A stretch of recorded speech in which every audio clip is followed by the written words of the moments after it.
Imagine a world where coastlines were adorned with statues the size of 10-story buildings, and in desert lands, gardens seemed to float in the air. Approximately 2,000 years ago, travelers began compiling lists of the most astonishing structures, which they called the wonders of the world. These constructions served as symbols of immense wealth, profound faith, and the genius of ancient masters. We are accustomed to seeing their images in books and films, yet the reality is that almost all of them have vanished. Of the 7 celebrated sites, only the Egyptian pyramids remain to this day. The other masterpieces turned to dust, became debris at the bottom of the sea, or formed the foundations for unremarkable residential buildings. What happened to these colossal creations, and why couldn't humanity preserve them? This account will explore precisely how the greatest monuments of history perished and what truly remains of them. It is a narrative of how time, natural disasters, and human recklessness erased from the earth what once seemed eternal. To understand how the wonders of the world disappeared, one must grasp how different that world was. In antiquity, there was no concrete, steel, or electricity, making each such structure a true engineering feat. People could spend decades quarrying rare marble, transporting tons of gold, and hoisting massive blocks to immense heights. However, as powerful empires began to wane, their primary symbols found themselves in great peril. The causes of their destruction were always diverse and at times quite mysterious. The story of this wonder of the world begins with a major war and a stunning victory, which contemporaries perceived as a divine omen.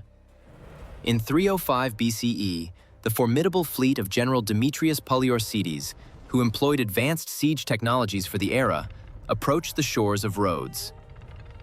His largest machine was called a helepolis, which can be translated as taker of cities. It was a massive wheeled tower, clad in iron sheets for fire protection and equipped with powerful catapults.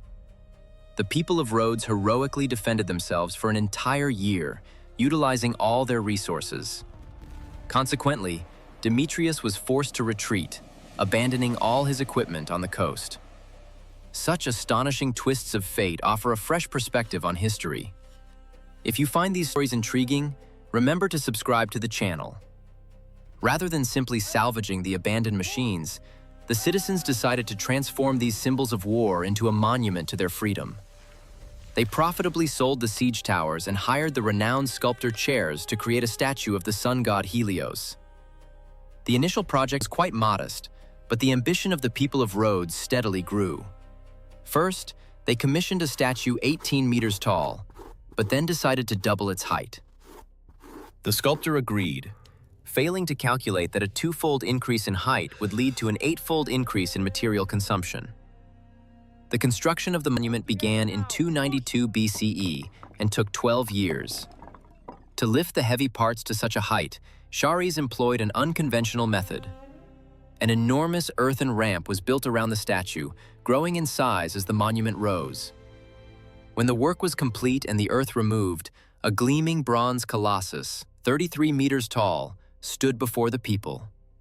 The statue rested on a white marble pedestal at the harbor entrance. Inside, it featured a robust framework of iron beams and stone blocks, while externally, it was covered with sheets of hammered bronze.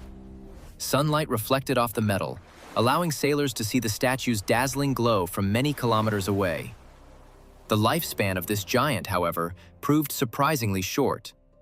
In 226 BCE, a powerful earthquake struck the island. The tremors were so intense that the iron reinforcements within the statue's legs gave way. The bronze god fractured at the knees and collapsed, crushing several buildings beneath it. From that moment, the expression, "colossus with feet of clay," emerged, describing something outwardly magnificent but inherently fragile. For nearly 800 years, the fallen giant lay on the shore, becoming a local attraction. The Roman scholar Pliny the Elder noted that few could encircle the statue's thumb with both arms. Its ultimate demise occurred in 653 CE. The island was conquered by Arab forces led by General Muawiyah. The new rulers saw only valuable material in the wreckage. By their command, the remnants of the bronze body were cut into fragments. A caravan of 900 camels was needed to transport the metal. The bronze was sold to a merchant who most likely melted this masterpiece down into coins or weapons. Today, at the presumed site of the Colossus, only 2 columns with deer figures stand. Not a single fragment of the era's greatest statue remains available for study. The giant literally dissolved into history, leaving behind only the memory of human pride and the ephemeral nature of grand creations. While the Colossus of Rhodes symbolized triumph, the Lighthouse of Alexandria, located on the island of Pharos, stood as a supreme achievement of engineering genius, serving humanity for 1,500 years. Its construction began around 285 BCE by order of Ptolemy I, one of Alexander the Great's closest generals. The project was managed by the architect Sostratus of Cnidus. Legend has it that Sostratus was forbidden to inscribe his name on the structure, as all glory was reserved solely for the king. The master then carved an inscription dedicating his work to the gods for the salvation of sailors, covered it with a layer of strong plaster, and inscribed the ruler's name on top. Decades later, the plaster crumbled under the force of the sea wind, and the world finally learned the name of this great tower's true creator. The magnificent tower's design featured 3 tiers, reaching a height of over 120 meters, making it one of the tallest structures on the planet for that era. The square base served as living quarters for numerous workers and garrison soldiers. Above it rose an octagonal middle section, richly adorned with bronze statues. The structure was crowned by a cylindrical tier, where a massive flame was lit every night. To ensure the light was visible from a colossal distance of 50 kilometers, the Greeks employed an ingenious device made of enormous polished bronze mirrors. These mirrors precisely gathered light rays into a single beam and projected it far out to sea. During daylight hours, a thick column of smoke always ascended from the structure, also serving as an excellent landmark for merchant ships heading to prosperous Alexandria from various parts of the Mediterranean. Maintaining the fire required a colossal amount of dry wood. The fuel was transported to the top by resilient donkeys, ascending a gentle, wide spiral ramp built inside the tower. The extraordinary strength and reliability of its construction allowed the lighthouse to endure through shifts in great eras. It survived the collapse of the Ptolemaic dynasty, the arrival of Roman legions, and later Arab invasions without significant damage. However, relentless time and the forces of nature slowly eroded its massive foundation.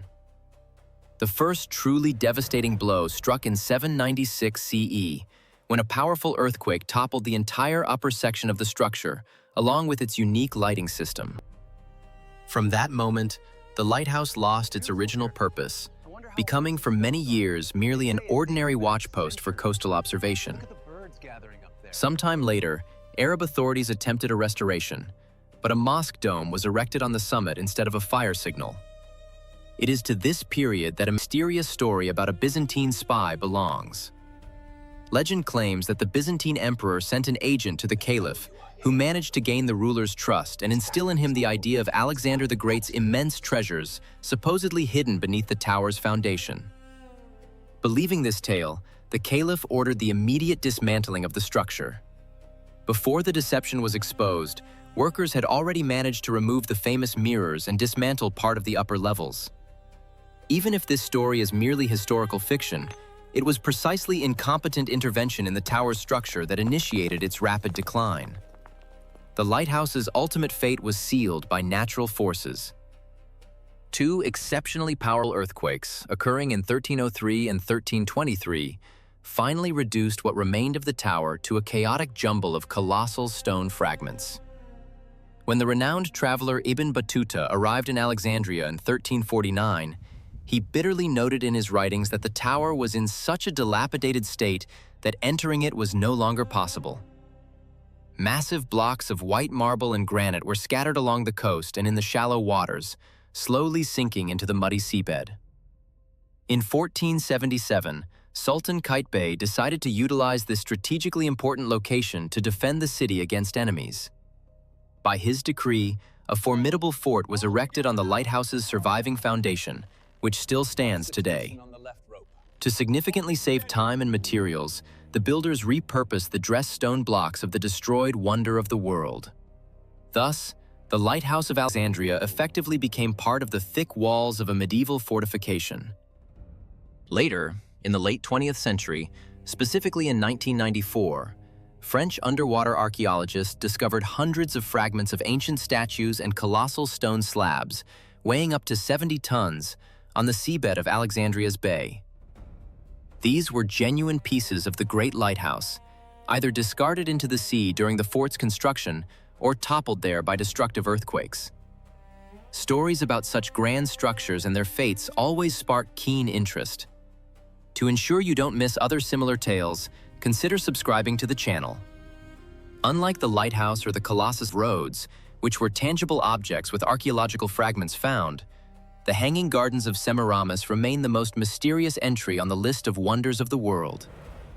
To this day, heated debates persist among researchers about whether the gardens were real or merely a figment of ancient writers' imaginations.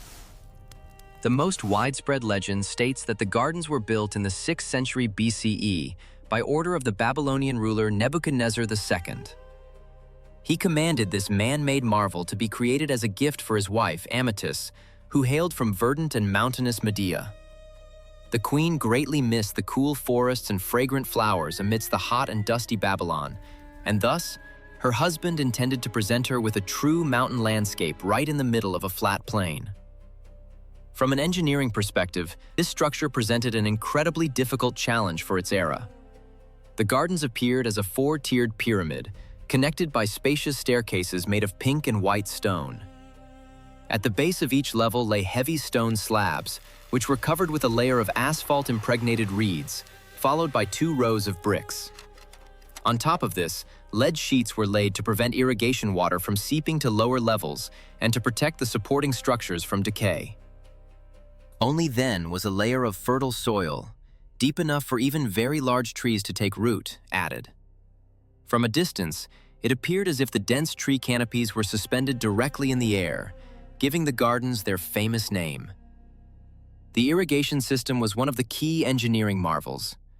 Located in an extremely arid region, Babylon required daily delivery of tons of water to sustain the plants. Ancient engineers developed a unique device for this purpose.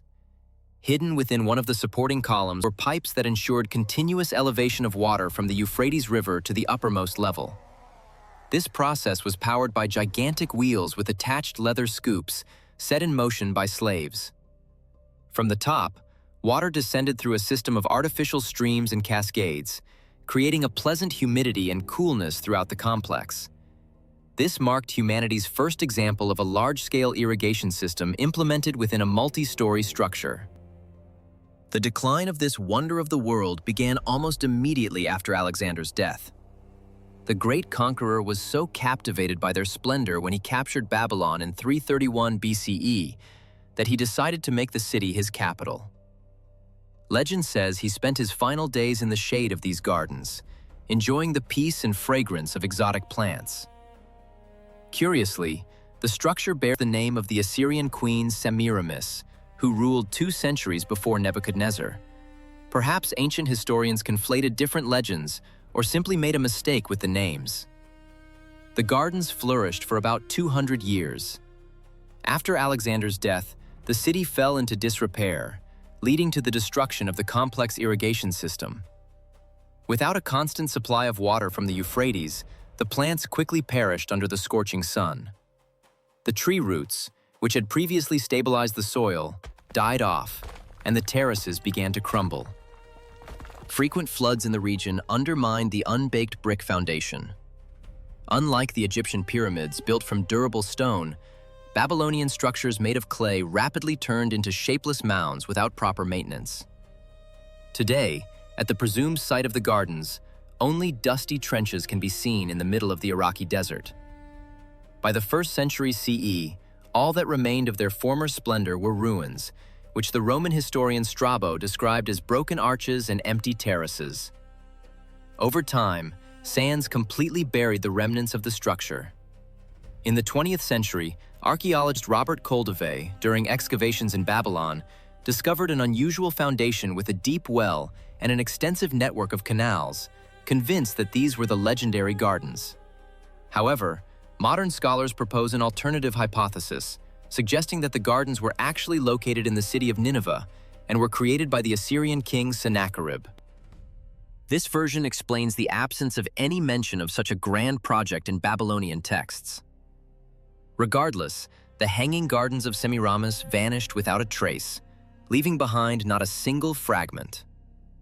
This wonder of the world was one of humanity's first attempts to create an artificial oasis, bending nature to its will. But as soon as people abandoned the city and the mechanism ceased, nature reclaimed its own, and the gardens dissolved into the surrounding landscape, leaving us only a beautiful legend of royal love. The Temple of Artemis at Ephesus was not merely a place of worship, but an entire complex, comparable to a city within a city, and was rightfully considered the most magnificent structure of the Hellenic world. Its fate is full of drama, as this wonder of the world was destroyed and rebuilt several times. Construction of the most famous version of the temple began around 550 BCE. The project was financed by the legendary Lydian king Croesus, whose name became synonymous with immense wealth. Architects Chersiphron and his son Metagenes faced a serious problem. The area was prone to severe earthquakes capable of destroying any stone building. To withstand the elements, they adopted an unconventional solution and laid the foundation in a marshy lowland near the river. Their idea was that the soft ground would act as a natural shock absorber, absorbing seismic tremors. For this, a huge pit was dug, filled with a mixture of sheep's wool and charcoal, and then massive marble blocks were laid on top. The building turned out to be truly gigantic. Its roof was supported by 127 marble columns, 18 meters high. Inside the temple were works by the era's finest artists and sculptors, and the structure itself served not only as a sanctuary, but also as the largest bank and a place where anyone could seek refuge. Such stories of ingenious solutions and dramatic destinies deserve attention. Subscribe to the channel to avoid missing new tales about the great creations of the past. The temple's period of prosperity, lasting about 200 years, ended on the fateful night of July 21st, 356 BCE. A man named Herostratus, driven by a desire for eternal fame, infiltrated the sanctuary and set fire to its wooden roof beams. The structure, which took decades to build, burned to the ground in just a few hours. The unbearable heat caused the marble to crack and crumble, transforming the architectural masterpiece into a pile of rubble.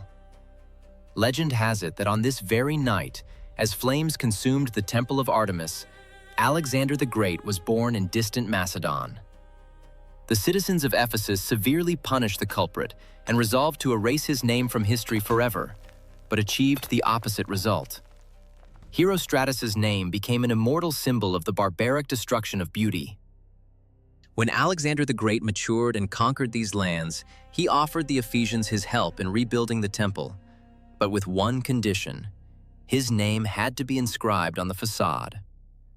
The citizens displayed exquisite diplomacy and refused, stating that it was not fitting for one god to build temples for other gods.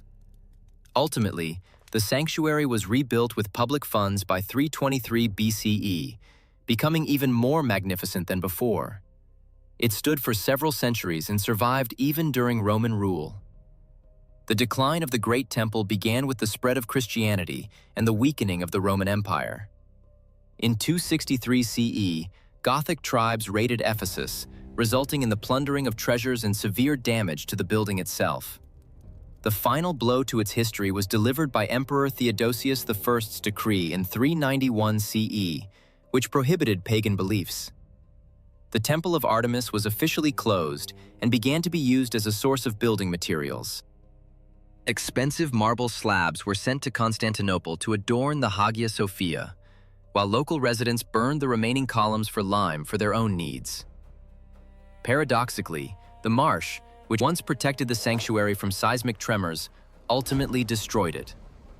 River sediments and viscous silt gradually concealed the foundation, drawing the ruins deeper into the earth. By the 19th century, only a swampy lowland remained at the site of one of antiquity's greatest wonders. It was only after many years of searching that English archaeologist John Wood in 1869 managed to discover the foundation of the ancient structure at a depth of 6 meters. Today, in this desolate space, a single reconstructed column stands, upon which storks build their nests. Of Ephesus's former marble splendor and golden radiance, virtually nothing remains but this solitary pillar amidst a marshy plain. Unlike other wonders of the world, built in praise of gods or for utilitarian purposes, this structure became a monument of immense pride and sorrow. The story began in 353 BCE, when ruler Mausolus died in the city of Halicarnassus. Even during his lifetime, he began developing a project for his own tomb, striving to create something that would surpass all known temples in beauty. His widow, Queen Artemisia, continued the work after her husband's death. Legends say she dedicated her entire life to erecting the monument, maintaining exceptional devotion to his memory.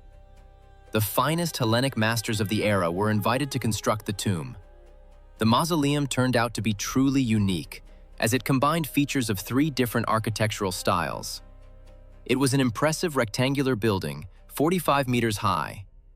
Its base was a massive marble pedestal, upon which rested a temple with 36 columns. The entire composition was crowned by a stepped pyramid, and at its apex, a marble chariot drawn by a team of 4 horses was installed. The chariot contained statues of Mausolus himself and Artemisia. The structure astonished contemporaries with its dazzling whiteness and numerous sculptures of people and lions. It proved so extraordinary that the king's name entered history, and since then, all large tombs have been called mausoleums. This structure demonstrated remarkable longevity compared to most other wonders of the world. It endured for nearly 1,600 years, surviving the fall of empires and the campaigns of Alexander the Great. Nature ultimately brought an end to its grandeur. In the 13th century, the region was shaken by a series of powerful earthquakes. The tremors toppled the colonnade and the massive pyramidal roof. The great monument turned into a pile of ruins, which remained untouched for about 200 years. Its final destruction occurred in 1404 with the arrival of the Knights Hospitaller. They needed to fortify their castle for defense against Turkish armies, and the ruins of the mausoleum seemed to them a source of free building material. The ancient elements of the structure were gradually dismantled for construction purposes. A story survives of how the knights found a secret room within the ruins containing a lavish sarcophagus. However, upon returning the next morning, they discovered that the tomb had already been plundered by pirates. By the 19th century, only a deep excavation pit remained at the site of the tomb. Today, surviving fragments of the giant chariot are exhibited in the British Museum, while at the monument's homeland, one can only see an empty space with column remnants. Such stories of past grandeur and decline are breathtaking. To avoid missing new tales, subscribe to the channel. This creation stood out among all other wonders of the world because it was not situated in an open space, but beneath the vaults of a temple. In 435 BCE, the great sculptor Phidias completed his work on the statue, intended to embody the full might of the Greek supreme deity. Zeus sat on an immense throne crafted from cedar and inlaid with precious stones. His figure was so colossal that, if the god were to stand, he would inevitably breach the sanctuary's roof. The monument reached a height of 15 meters. Phidias employed the chryselephantine technique. This meant that a wooden framework was concealed, while the visible parts of the god's body were covered with ivory plates, and his robes and sandals were made of pure gold. The statue gave the impression of being alive. Zeus's eyes were fashioned from large gemstones, and his head was adorned with a golden wreath of olive leaves. In his right hand, he clutched a figure of Nike, the goddess of victory, and in his left, a scepter topped with an eagle. Travelers crossing the temple's threshold experienced genuine sacred awe. It was said that when asked if he had seen the deity in person before beginning his work, Phidias replied that he merely followed descriptions from Homer's works. It was also recounted that upon completing his labor, the sculptor appealed to Zeus for a sign of approval. At that very instant, lightning struck the black marble floor, causing no harm to the effigy. To prevent the ivory from cracking due to humidity fluctuations, priests regularly anointed the statue with olive oil. A special basin filled with oil was placed before the throne. This not only protected the precious material, but also reflected the light streaming in from the doorway. This created the effect of a mysterious glow, as if emanating from the deity itself. For nearly 800 years, the Olympian Zeus was considered the foremost sanctuary of the ancient world. Even the mad Roman Emperor Caligula attempted to transport the statue to Rome to replace the god's face with his own portrait. However, legend claims that as soon as the workers approached the monument, the effigy emitted such a deafening laugh that the scaffolding collapsed and the terrified people scattered in panic. The end of its grandeur came with a shift in world order. In 391 CE, Emperor Theodosius I banned the Olympic Games and ordered all pagan sanctuaries closed. The Temple of Zeus fell into disuse, and its opulent decorations became easy prey for looters. In the early 5th century CE, around 416, it was decided to save the statue. It was carefully dismantled and transported to Constantinople, where it joined the private collection of a wealthy official named Lausus. There, it remained for several more decades, surrounded by other masterpieces of antiquity. The fateful tragedy occurred in 475 CE. A terrible fire broke out in Constantinople, consuming entire city blocks. Lausus's palace burned to the ground, and with it, the great effigy perished in the flames. The wooden core ignited instantly. The gold melted and mixed with ash, and the ivory plates turned to dust. Today, only scattered column fragments on the ground in Olympia bear witness to the former grandeur of the structure, offering a glimpse of its scale. The sanctuary itself, where the statue of Zeus once stood, was finally destroyed by a devastating earthquake in the 6th century. Thus, one of history's most valuable and grandiose monuments vanished almost without a trace, leaving behind only mentions in texts and images on ancient coins. The sole tangible evidence available for study in the local museum is Phidias's own workshop, discovered by archaeologists near the ruins. The fate of the 6 vanished wonders of the world serves as a vivid illustration of the transience of human achievements, rather than merely a chronicle of disasters. History clearly demonstrates that neither colossal size, nor wealth, nor military might guaranteed the preservation of these structures, each of which met its unique end. Only the Great Pyramid of Giza, the sole surviving wonder to this day, managed to endure through centuries thanks to its elementary construction and immense mass of stone, which could not be set on fire or quickly dismantled. All other ancient creations became the stuff of legends, leaving descendants with only conjectures about their true appearance. Currently, researchers continue to search for surviving fragments of these structures, striving to reconstruct from the smallest details a legacy that reflected humanity's shared aspiration for harmony and beauty.